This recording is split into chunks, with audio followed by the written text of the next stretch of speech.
Cá estamos. Vamos lá então para a primeira notícia. A pesquisa Genial Quest, divulgada hoje, ela revela a desaprovação do governo Lula, que ultrapassou os 60% em São Paulo, no Rio de Janeiro, em Minas Gerais, os três maiores colégios eleitorais do país. Pela primeira vez, a desaprovação do presidente superou numericamente a aprovação na Bahia e em Pernambuco, estados onde ele venceu as eleições em 2022.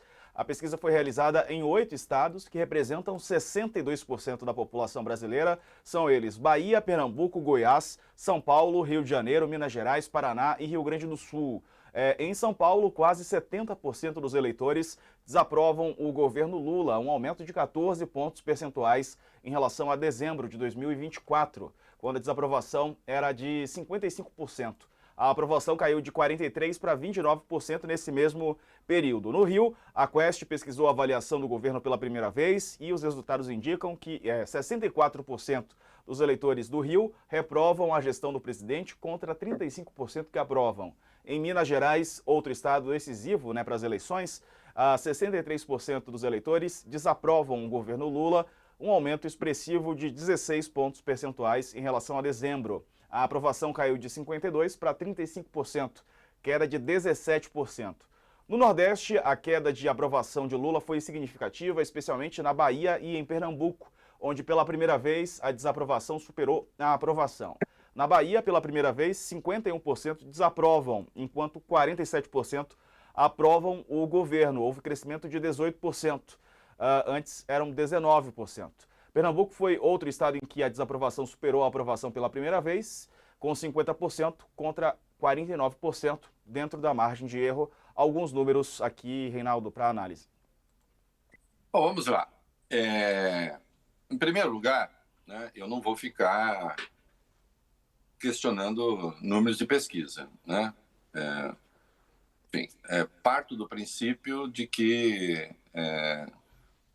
são reais, né? Exceção feita a alguns institutos dos quais eu não falo, porque eu conheço como são feitas as salsichas, né? Gente, enfim, com quem eu não convivo, nem ficaria perto, porque teria que ficar protegendo minha carteira o tempo inteiro, né? Exceção feita esses casos, não questiono os números. Eu observo, eu noto esse frenesi pesquisista, né? E agora amanhã tem outra, hein? Depois da manhã também, depois da manhã também, depois da manhã também. Tenta-se criar um ambiente de, bom, Lula, vai para casa, desiste da reeleição, vamos virar essa página, Bolsonaro já está fora da eleição, a justiça o tirou, né, em razão dos crimes que cometeu, né, os crimes eleitorais, por enquanto, aos outros, né, pelos quais ele será condenado, será preso, né? Então, ele está fora.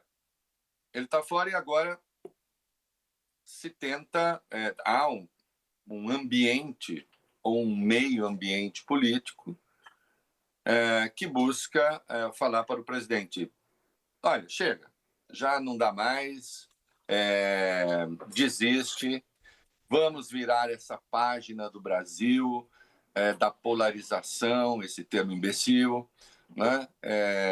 Porque não vai dar. E temos de escolher um outro nome, né? O que a pesquisa revela aí é que há vários nomes. Até Gustavo Lima poderia, eventualmente, em certas circunstâncias, em alguns estados, ganhar do Lula, né? Como esses estados representam, sei lá, 60 e tantos % da população, então isso aqui é o retrato de que a coisa já acabou. Eu acho que não é bem assim. Eu poderia aqui apelar a minha bola de cristal, né? Dizer que as coisas não serão bem assim, mas eu não preciso apelar a bola de cristal. Eu posso apelar a bola de cristal invertida, que é a história, né? Gostou dessa bola de cristal, a história, a bola de cristal invertida? Você gostou, né? De bola de cristal invertida. O pessoal tá por aí, né? A minha tá aqui, a minha é aqui, ó. Aí, é isso. Aí. É um ovo, né? É um ovo. É um ovo de cristal, isso. Veja só, o Lula estava destruído eleitoralmente em 2005. Depois também teria... a Dilma também estava destruída. Na primeira eleição, a Dilma teria muitas dificuldades, porque, enfim, o Lula inventou um nome que não tem expressão, né? Ela era muito ruim, né? Eu mesmo tirava o sarro dela, falava, tinha uma expressão muito difícil na coisa política. Conseguiu, depois não vai conseguir a reeleição. E agora a gente viu 2018, 2022 também não foi fácil. Então, assim, a morte do Lula, a morte do PT como alternativa política, isso daí, se há uma constante na vida pública brasileira, é essa, né? E agora, vamos lá, nós temos um crescimento econômico de 2024, 3,6%, 3,7%, desemprego, uma queda histórica no desemprego, ganho real dos salários, que também atingiu patamares que não tinha desde o real, retomada dos programas sociais. E aí vem os analistas com suas bolas de cristal, dizendo assim, nada disso mais adianta. Hoje em dia isso não adianta.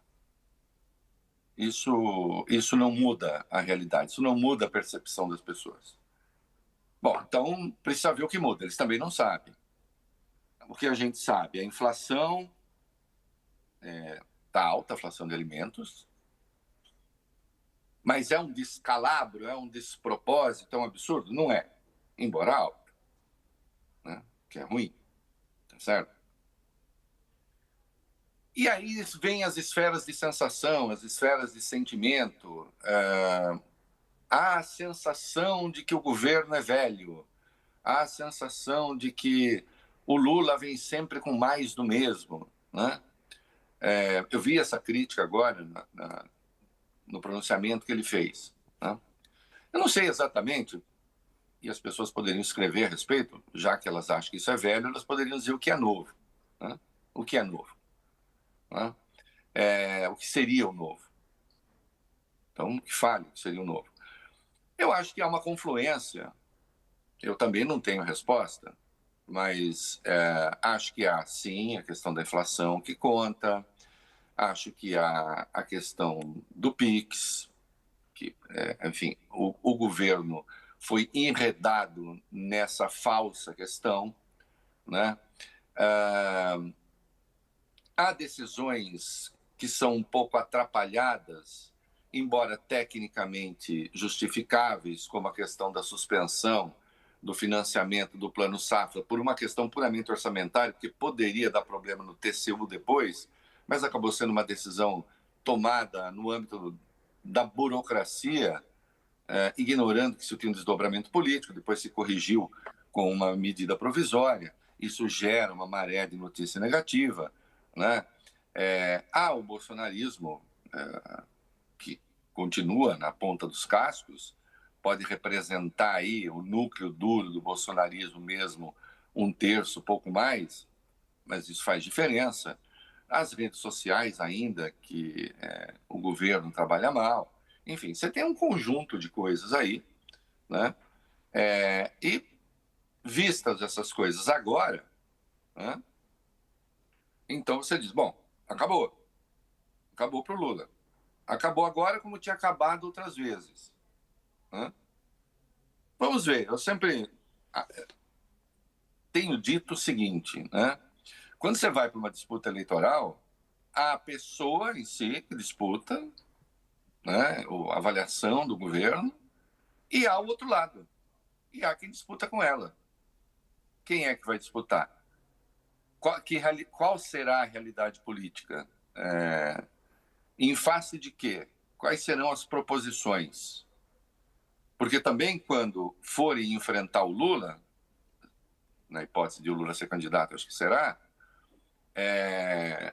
a inflação, que é a inflação, a culpa do Lula por causa de mesmo... Porque uma coisa é você vai para o Twitter e diz, olha aí, a inflação, culpa do Lula. Políticos falam isso.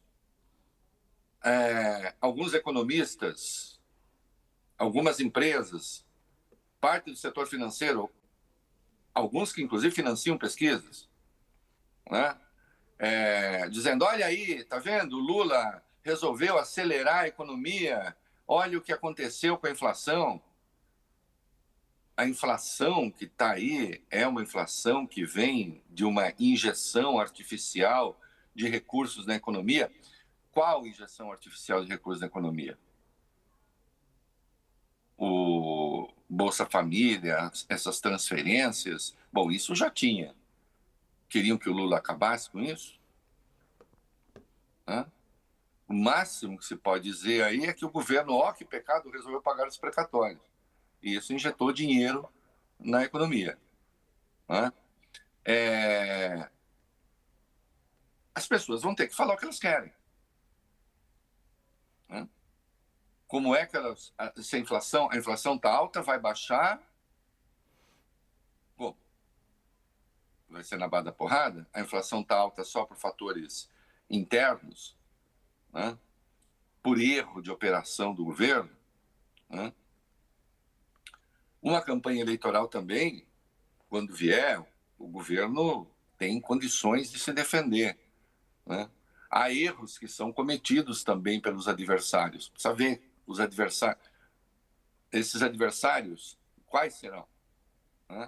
Então, essa ideia, desde logo, de que a fatura está liquidada, e que agora nós teremos um pós-Lula, pós-Bolsonaro, como o extremismo de centro sempre sonhou, que é uma corrente bastante influente, sobretudo na imprensa, na análise política, esse extremismo de centro pode ficar feliz porque, então, o Lula já está fora, e ele sabe que é mentira, e o Bolsonaro já está fora. E o Bolsonaro, isso é verdade, ele está fora. Essa equivalência que se tenta criar, ela não existe. Ela não existe no mundo dos fatos, que o Lula não está inelegível, obviamente. E é por isso que se tenta forçar a mão para que se torne inelegível em razão desse burburinho pesquisista.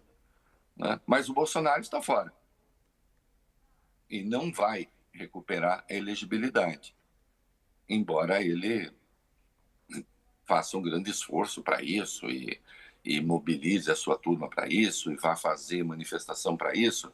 Esses números, inclusive, servem também, não estou dizendo que sejam produzidos para isso, mas evidentemente servem também como esquenta da manifestação que o Bolsonaro vai fazer, vai liderar dia 16 de março, o Fora Lula 2026, o que de algum modo está adequado à agenda de muitos setores aí. Eu só acho que o jogo não está jogado, embora, evidentemente, a situação do governo seja bastante difícil, não há dúvida. A situação do governo é bastante difícil, sobretudo porque não é provável, isto é, não dá para provar, e realmente não dá, que números tão ruins da avaliação sejam resultado do desastre do governo, porque esse desastre não existe. Simples assim. Onde é que tem esse desastre? Se você, exceção feita a questão da inflação de alimentos, que está alta, embora não seja um descalabro, mas exceção feita a questão da inflação de alimentos, o desastre para esses números, hein? É claro que as pessoas podem não gostar do governo, mas um desastre compatível com esse número está onde? Não está. Isso sugere que possa ser revertido. A ver. Não sei se pode, não sei se dá. Quando você pega, ontem saiu a pesquisa CNT-MDA, você pega lá um dado momento, o Bolsonaro, em 2 meses, ele inverteu completamente a curva de aprovação e reprovação. Curva não. Realmente você teve ali no gráfico cartesiano você tem um X, né? A reprovação despencou e a aprovação disparou em coisa de 2 meses, né? Então você tem esses movimentos. Ele ficou perdendo a eleição o tempo todo e ele chegou ao fim e perdeu por muito pouco, né?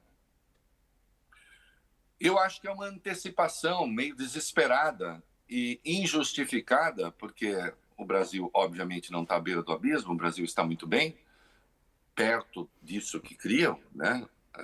Comparativamente, né? Então, acho que é uma antecipação desesperada desse cenário. Aí vamos ver, né? Olhando hoje, ok, então tá, então o Lula está fora, o Bolsonaro está fora e virá o paraíso, né? E virá o paraíso, né? Nós seremos a Gaza do Trump, né? Sem Lula, sem Bolsonaro, sem a polarização, sem não sei o quê. E se vai criar esse paraíso com quem? Com quais propostas? Então,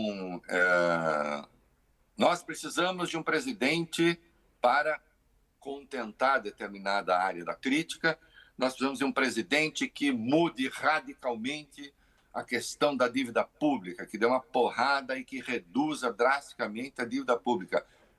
Como? Vai cortar de onde? Vai ter que cortar. Vai contar para as pessoas? Quando tiver debate, quando houver debate, vai falar assim, o senhor vai acabar com o reajuste real da aposentadoria? Vai ou não vai? O senhor vai acabar com o reajuste real do mínimo, ainda que agora esteja submetido ao arcabouço, mas ainda assim é despesa o que se tem aí. O senhor vai cortar a saúde? Quanto e onde? O senhor vai cortar a educação? Quanto e onde? O senhor vai cortar emendas? Que aí é com o Congresso, né? Que não vai cortar. Então precisa ver onde você vai cortar, né? Esse governo que está aí do Lula é velho. A novidade vai ser o quê? Parecendo música do Paralamas do Sucesso com o Gil, né? A novidade vai ser a baleia que veio dar na praia, metade baleia, metade a sereia, né? O que vai ser, né? Qual vai ser a novidade? O que contenta esse espírito de novidade? Porque quando você olha e, atenção, lá fora o Brasil não é visto desse modo como é visto aqui. Vá perguntar aos estrangeiros se eles têm a visão de que o Brasil está à beira do abismo, de que o Brasil não faz nada, ao contrário. O país é saudado como aquele que está fazendo um ajuste importante através do arcabouço fiscal. Então você tem um estresse, não é conspiração, não é isso. Né? Não imagine que as pessoas se reúnem. Não, há uma insatisfação de setores que são formadores de opinião, que têm como transformar a sua opinião, que têm como colocar a sua opinião nas franjas da sociedade, né? E que ajudam a fermentar esse estado, né? esse malese que há em relação ao governo.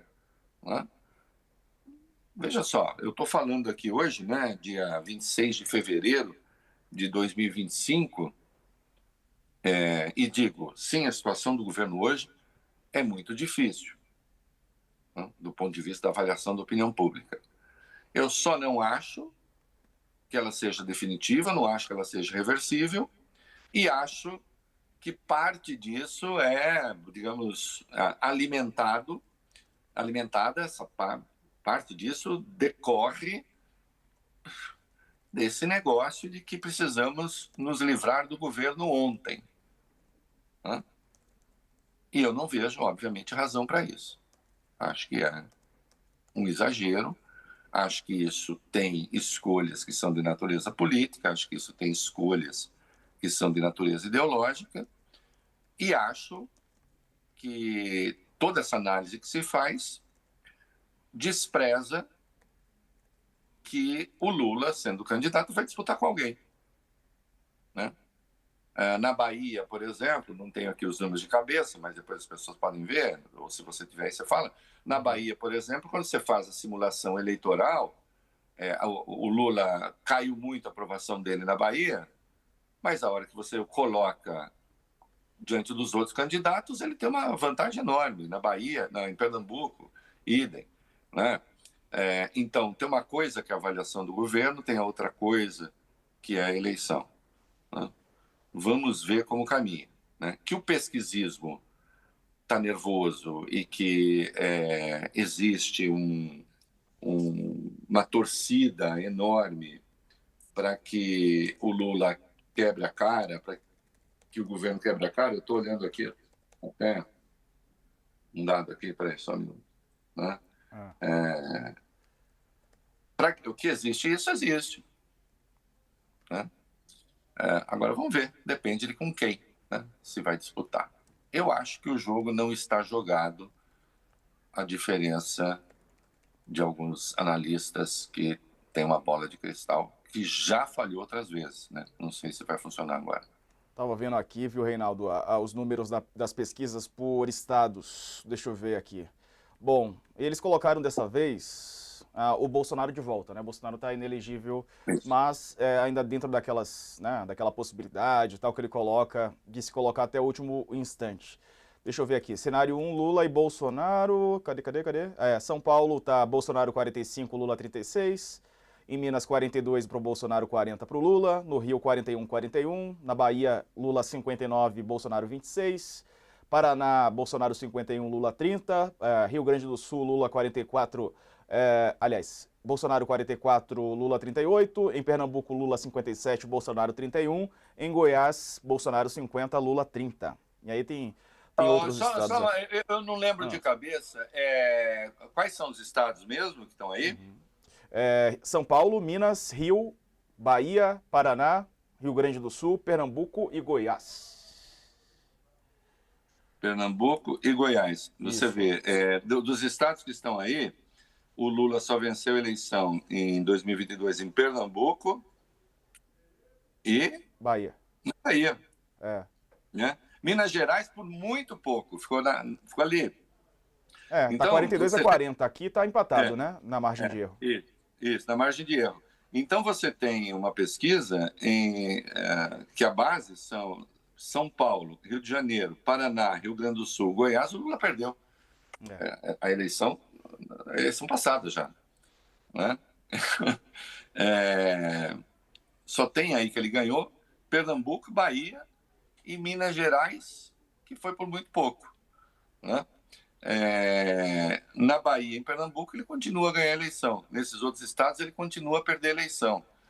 Então, quando você vai olhando as coisas no detalhe, isso não quer dizer que não haja um momento difícil para o governo, a avaliação do governo. Agora, tá aí, né? Cabe ao governo se mexer. E, insisto, precisa saber quem é que vai disputar com o Lula e vai oferecer o quê, né, para os brasileiros, né? Vai oferecer o quê? Como é que esse eleitor será seduzido com que promessa? Né? Porque parte da dificuldade do Lula se deve, sim, ao fato da inflação, né? Vai se baixar? Vai baixar na porrada? Não sei, acho que não, né? Não tem como fazer isso, tá certo? Vai cortar benefícios sociais? Vai cortar de onde?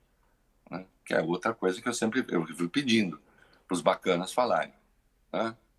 Eu quero corte. Onde? Não falam. Vamos ver, né?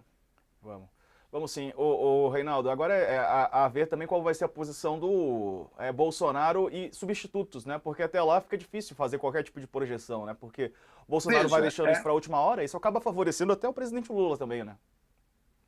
Veja só, uma pesquisa como essa, CNT-MDA, e eu não estou censurando, só estou apontando, né?